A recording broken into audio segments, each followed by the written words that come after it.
কেন আল্লাহ হারাম করলেন? আল্লাহ তাবারাক ওয়া তাআলা বিবি খানা পানি কেন হারাম করলেন? উদ্দেশ্য কি আল্লাহ তাবারাক ওয়া তাআলা? মুসলমান বন্ধুরে, আল্লাহ রাব্বুল আলামিন এই জন্য হারাম করে দিয়েছেন। এখানে একটা যুক্তি আছে আমাদের জন্য, সবক আছে, ইবরাত আছে। আপনি বলেন তো, আমার স্ত্রী বাড়িতে আছে, আপনার স্ত্রী বাড়িতে আছে, যে স্ত্রী সব সময় চোখের সামনে ঘোরাফেরা করে, আপনি যদি রোজা রাখেন, আপনি যদি আল্লাহওয়ালা হন, দিনদার যদি হন, আপনি যদি রোজাদার হন, বলেন দিনের বেলা তার বিবির সাথে মিলন করবেন কি? জীবনে করবেন না। কেন করবেন না? আজকে রোজার হালাতে যদি আমি বিবির কাছে চলে যাই, আমার পাপ হয়ে যাবে, গুনাহ হয়ে যাবে, আমার রোজাটা ভেঙে যাবে। আল্লাহ রাব্বুল আলামিন আমাকে জরিমানা করে দিয়েছেন, জরিমানা আমাকে আদায় করতে হবে, কাফারা আদায় করতে হবে। আল্লাহ রাব্বুল আলামিন দুনিয়ার মানুষকে এই মেসেজটা দিতে চাহে। আল্লাহ রাব্বুল আলামিন পুরুষ নর নারী সমস্ত দুনিয়ার মানুষকে মেসেজ দেয়, হে দুনিয়ার মানুষ রে, যেমন তুমি 12 ঘন্টা 14 ঘন্টা তোমার বিবিকে দেখা পড়ো, তুমি বিবির কাছে যাও না। কারণ কি? ডর রয়েছে, ভয় রয়েছে, আমার রোজা হবে না, ডর রয়েছে, ভয় রয়েছে জাহান্নামের ডরে। আল্লাহ ডরে তোমার হালাল স্ত্রীর কাছে তুমি যাও না, কিংবা দুনিয়ার মহিলারা তোমার হালাল স্বামীর কাছে তুমি যাও না। আল্লাহ রাব্বুল আলামিন মানুষকে এই মেসেজ দেন, পয়গাম দেন, দুনিয়ার মানুষরে 12-14 ঘন্টা যদি তুমি গোটা এক মাস তুমি যদি নেই হালাল স্ত্রী, হালাল স্বামীকে তুমি বাড়িতে রেখে যদি তুমি বাঁচতে পারো, তাহলে যখন তোমার রমজান মাস পার হয়ে যাবে, রোজার মাস চলে যাবে, তাহলে 11 মাস ও আপার পেটে ছেলেকে দেখে তুমি কেন বাঁচতে পারবে না? আল্লাহ এটা পয়গাম দিয়েছে। বলবেন খানা পিনা কেন আল্লাহ মানা করবে? আল্লাহ রাব্বুল আলামিন এই জন্য খানা পিনাকে নিষেধ করে দিলেন। আল্লাহ রাব্বুল আলামিন দুনিয়ার মানুষকে মেসেজে পয়গাম দিতে চান, দুনিয়ার মানুষে যেমন তুমি 12 ঘন্টা 15 ঘন্টা 16 ঘন্টা তুমি বিনা পানিতে তুমি থাকতে পারো, পানি তুমি মুখে দাও না, দিতে গেলে তুমি মনে করছো আমার গুনাহ হয়ে যাবে, পাপ হয়ে যাবে। এরে বান্দা, তুমি যদি 1 মাস 12 ঘন্টা 14 ঘন্টা নারে তাকবীর,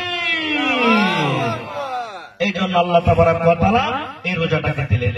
কিন্তু হায়রে আফসোস, হায়রে আমরা কপাল পোড়া মানুষ, এই রোজার আহমিয়ত আমরা বুঝি না। কত ভাই কেমন বলছে রোজা না রোজা রাখতে হবে, বাপ দাদারা করে এসেছে আমরাও করব, বাপ দাদারা রোজা রেখেছে আমরাও রাখছি, কিন্তু রোজার গুরুত্ব কি আমরা বুঝি না। আজকে গায়ের মুসলিমকে জিজ্ঞাসা করেন, যারা যারা বড় বড় ডাক্তার, যারা যারা সায়েন্টিস্ট, তারা বলছেন যে এই রোজাতে কতখানি লাভ আছে। আল্লাহ তাবারাক ওয়া তাআলা যে রোজাটা মুসলমানেরকে দিয়েছেন, এই রোজাতে কত বড় লাভ, কত বড় উপকার আছে, আল্লাহ তাবারাক ওয়া তাআলা সেটা কিন্তু যেটা বলেছেন কোরআনে আমরা বুঝি না, আল্লাহ রাসূল যেটা পাক জবানে বলেছেন সেটা আমরা বুঝি না। কিন্তু একটা গায়ের মুসলিম ভাইরা আমরা বুঝতে পারছি। ভাই মুসলমান, আজকে আমরা রোজা রাখি না, রোজা যারা না রাখে, এই নওজওয়ান ভাইরা, বুজুর্গ মায়েরা, খালারা, দুটা হাদিস আপনাদের সামনে বলবো। আপনারা এই যে দান দিতে লেগেছেন, ইনশাআল্লাহ আপনাদের দান নেব, তবে তার আগে একটা দুটা হাদিস আপনাদের সামনে রাখি। ইমাম সাহেব মসজিদে যে খুতবা দেন, ওইটাকে আমরা কি বলি? যে কাঠের পরে দাঁড়িয়ে খুতবা দেন, জি মিম্বার। কয়টা ধাপি আছে? 4টা না 5টা? 3টা আছে, মাশাআল্লাহ। তো নবীজি একদিন খুতবা দেওয়ার জন্য ওই মিম্বারের ধাপিতে পা দিয়েছেন। প্রথম ধাপেতে নবী যখন পা দিলেন তখন পড়লেন আমিন। কি পড়লেন? আমিন। 2 নম্বর ধাপেতে নবী পা দিলেন তখন পড়লেন আমিন। 3 নম্বর ধাপেতে নবী পা দিলেন তখন পড়লেন আমিন। আমিন মানে কি? আল্লাহ কবুল করো। এটা হলো দোয়া। যেমন পড়ি না গায়রিল মাগযুবি আলাইহিম ওয়ালাদ-দাল্লিন, তখন কি পড়ি? বাইরে দোয়া পড়ি আমরা। তো নবীজি 3 বার আমিন পড়লেন 3 ধাপেতে। এবার খুতবা দিয়ে নামলেন, সাহাবায়ে কেরামের দিকে মুখ করলেন। সাহাবায়ে কেরাম প্রশ্ন করে দিলেন, ইয়া রাসূলুল্লাহ, আল্লাহ নবী গো, আজকে আপনাকে একটা নতুন কাজ করতে দেখলাম গো নবীজি, জীবনে আর আগে কোনদিন আপনারা কাজ করেননি, আজকে কাজটা করলেন, কারণটা কি?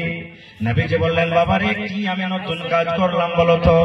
এইবারে নবীজি বললেন, হে আল্লাহ রাসূল, আপনাকে নতুন কাজ এটা করতে দেখলাম। আপনি প্রথম ধাপেতে যখন পা দিলেন তখন পড়লেন আমিন, 2 নম্বর ধাপেতে পা দিলেন তখন পড়লেন আমিন, 3 নম্বর ধাপেতে যখন পা দিলেন তখন পড়লেন আমিন। কেন পড়লেন? পড়ার কারণটা কি? এবার নবীজিকে বললেন, জানেন তিনটার কথা বলবো না, একটা কথা বলবো। নবীজি আমার বললেন, হে আমার সাহাবীরা তোমরা শোনো রে, আমি যখন প্রথম ধাপেতে পা দিলাম রে সাহাবী, আল্লাহ রাব্বুল আলামিনের ফেরেশতা জিবরিল আমিন, যে ফেরেশতা আমার কাছে আল্লাহর বিধান আল্লাহর আহকাম